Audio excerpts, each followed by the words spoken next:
Hello everyone, हम लोग matric का स्पेस का मोस्ट इंपोर्टेंट क्वेश्चन सॉल्व करने जा रहे हैं। तो अभी तक हमारे चैनल को सब्सक्राइब नहीं किए हैं तो सब्सक्राइब कर ले और बेल आइकन दबा दें। हाँ, अपने दोस्तों के साथ शेयर करना नहीं भूलेगा। चलिए लेक्चर को शुरू करते हैं। इससे पहले प्रीवियस लेक्चर्स में काफी इंपॉर्टेंट टॉपिक आपको हम पढ़ा चुके हैं, इंपॉर्टेंट क्वेश्चन आपको हम सॉल्व करा चुके हैं। तो सभी लेक्चर्स जाके आप जरूर देखिएगा, आपके एग्जाम पॉइंट ऑफ व्यू से काफी इंपॉर्टेंट है। आपका क्वेश्चन बैंक का ही क्वेश्चन मैक्सिमम क्वेश्चन डील किया गया है, तो उस लेक्चर्स को आप जरूर अटेंड कीजिएगा। आज हम बात करने वाले हैं कॉची सीक्वेंस का। देखो कॉची सीक्वेंस, सबसे पहले इसमें तो आपको इसका डिफिनेशन पूछ लेता है, डिफाइन कॉची सीक्वेंस। जैसा कि आप क्वेश्चंस देख रहे हैं, यहाँ पे लिखा हुआ है डिफाइन कॉची सीक्वेंस।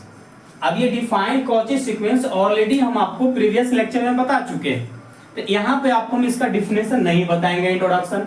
इसमें आगे जो पूछा है ना, उसके ऊपर हम लोग बात करेंगे। तो आगे क्या कर रहा है, if x n be a convergent, ये एक्स एन आपका कन्वर्जेंट है, तो ये क्या बोल रहा है, सीक्वेंस अ मैट्रिक स्पेस, ये हमारा ये सीक्वेंस क्या है, matric space x, d, prove that xn is also Cauchy sequence. अब देखो इसका प्रूफ में ना कुछ नहीं रखा है, ये आपको केवल कंफ्यूज करने के लिए रखा है। क्या क्या नहीं रखा है sir?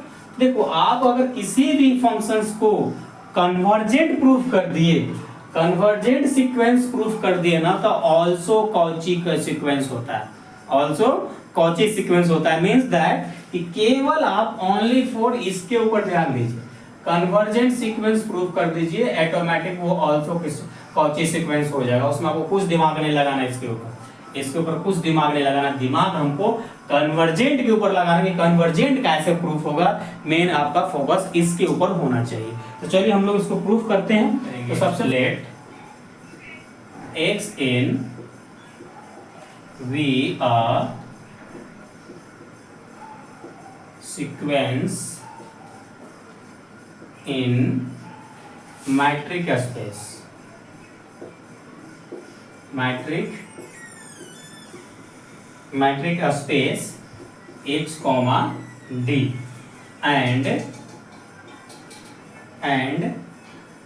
xn tends to x। मतलब ये xn का जो वैल्यू होगा ना, xn का वैल्यू आपका अगर मान लीजिए xn जो अगर आगे जगह ना, जैसे मान लो आगे होगा x1 होगा, x2 होगा, x3 जो आपको xn तक होगा, तो मान लीजिए सभी को मिला के बोल दी कि भाई x के साइड में टाइम्स कर रहा है। इसके लिए कंफ्यूज, देखो ये क्वेश्चंस को सबसे पहले आपका कन्वर्जेंट प्रूफ करना है, उससे पहले जो भी फंक्शंस लेंगे उसको मानना पड़ेगा कि मैट्रिक स्पेस है।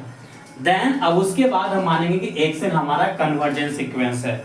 तो उसके बाद हम लोग हमको प्रूफ क्या करना है, यहाँ पे लिखेंगे to prove that xn is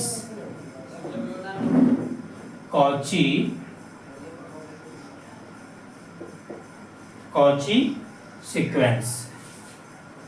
ये हमारा यहाँ पे प्रूफ करना है, right.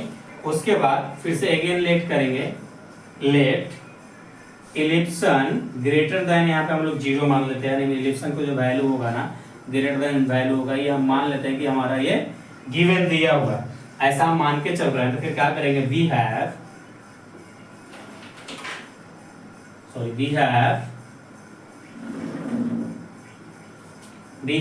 xn tends to x। ये कैसे करेगा आपको मैं आगे बता चुके हैं, इसकी वैल्यू होगा जो आगे की तरफ टेंड्स करेगा। इधर हम बात करते हैं, इधर बात करते हैं, for above ellipson greater than 0 exactly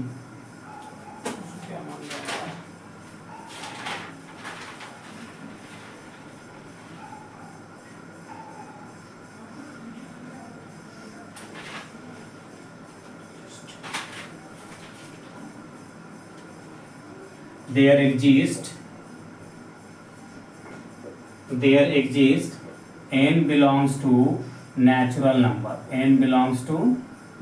number such that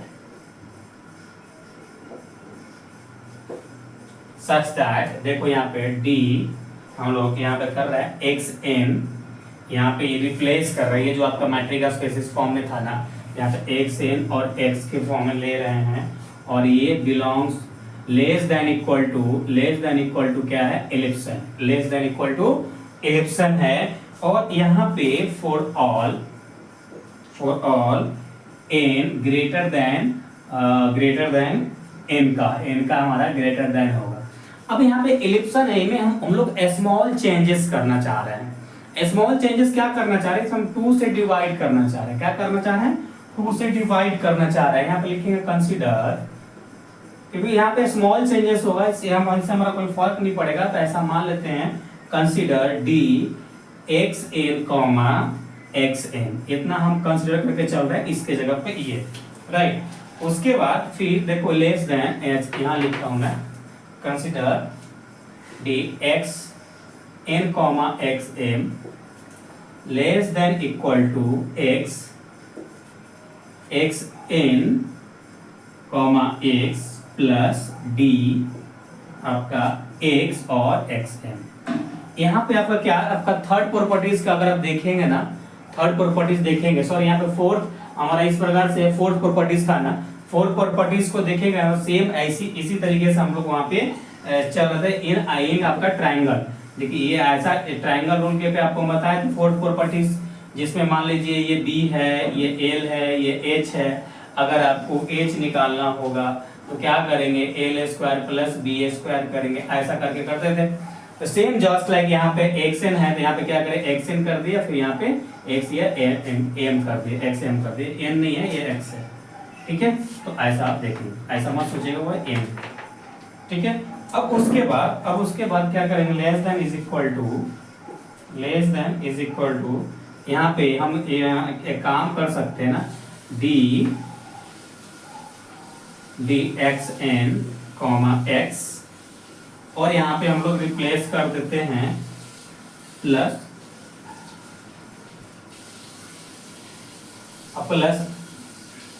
यहाँ पे हम लोग काम करते हैं less than is equal to d x n comma x. अब देखो इसको हम लोग इस फॉर्म में लेके आ जाते हैं, तब हमारा ये फोर्थ प्रॉपर्टीज पे फुलफिल करेगा।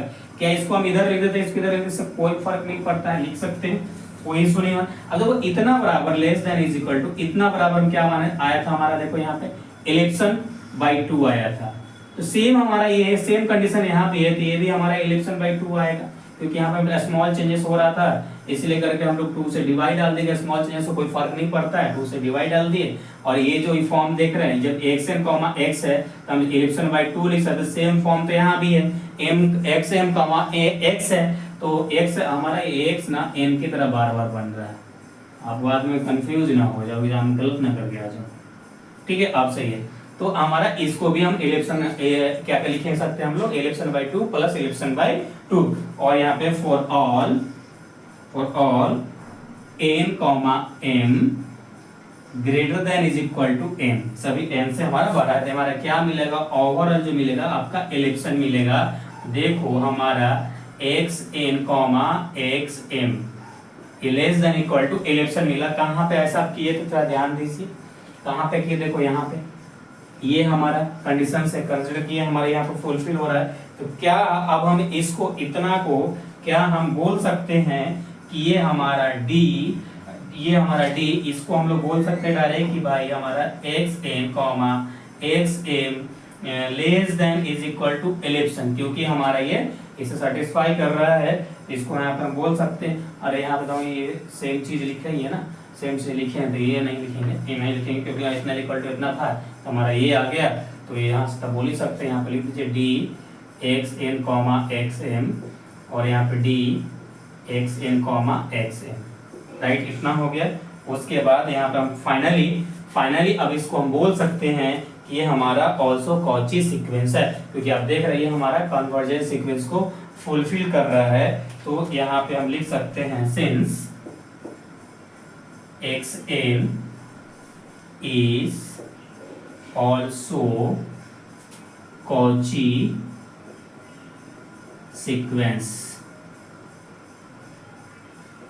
ऑल्सो कॉची सीक्वेंस, आपको दिख रहा है ना, ये हमारा हो गया यहाँ पे प्रूफ्ड। अगर नहीं दिख रहा होगा तो क्वेश्चन मिटा के मैं लिख देता हूँ ऊपर में कि बाद में फिर एडिटिंग के टाइम में लफड़ा ना हो जाए, तो आपको इधर में लिख देता। ठीक है, देखो अब यहाँ पे क्वेश्चन समझो, हमने क्या किया, हमें ओनली फॉर ये हमारा जो सीक्वेंस बना आया है, ये कॉची सीक्वेंस नहीं है, ये कन्वर्जेंट सीक्वेंस है। जब कन्वर्जेंट सीक्वेंस हो जाएगा तो वो ऑल्सो कॉची सीक्वेंस हो जाएगा। तो इसके आधार पे हम लोग बोल दिए, यहाँ पे हम लिख देते हैं, इसके आधार पे हम लोग बोल दिए क्या कि xn इज ऑल्सो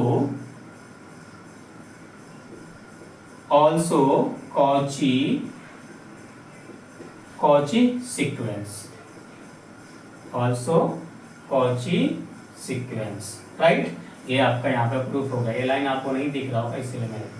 तो आई होप ये क्वेश्चन भी आपको समझ में आया होगा और अच्छे से समझ में आया होगा कि कई बार ये क्वेश्चन आपका पूछा हुआ है, कितनी बार रिपीटेड है, काफी इंपॉर्टेंट है। अभी तक आपको हम जितना भी बैटरी का स्पेसेस का लेक्चर्स दिए हैं वो सभी लेक्चर्स अपने आप में उतना ही इंपॉर्टेंट है जितना ये वाले लेक्चर्स इंपॉर्टेंट है। बोलेंगे सर ये तो कि ये कुछ ज्यादा ही इंपॉर्टेंट है, कई बार क्वेश्चन बैंक पे हर बार पूछा गया। हाँ इंपॉर्टेंट है, लेकिन आपको पिछला भी कंसिडर करके चलना होगा। तो इसी के साथ आपका मैट्रिक स्पेस होता है complete according to your examinations. इससे बाहर आपके एग्जाम में क्वेश्चंस नहीं आएगा। इसका क्लास नोट्स बहुत जल्द आज ही आपको अपलोड कर दिया जाएगा, तो सभी लेक्चर्स आप अच्छे से कंटिन्यू कीजिएगा। उसके बाद कंप्यूटर का जो प्रोग्रामिंग का था वो वाले लेक्चर्स हम आज बहुत जल्द आपके लिए लेके आ जाएंगे। उसके लिए आपको बिल्कुल चिंता नहीं करना, टेंशन नहीं लेना है, don't worry for that. Okay, तो चलिए हम लोग फिर मिलेंगे नेक्स्ट लेक्चर में। जब तक अपना ख्याल रखिए, थैंक्स, लव यू ऑल।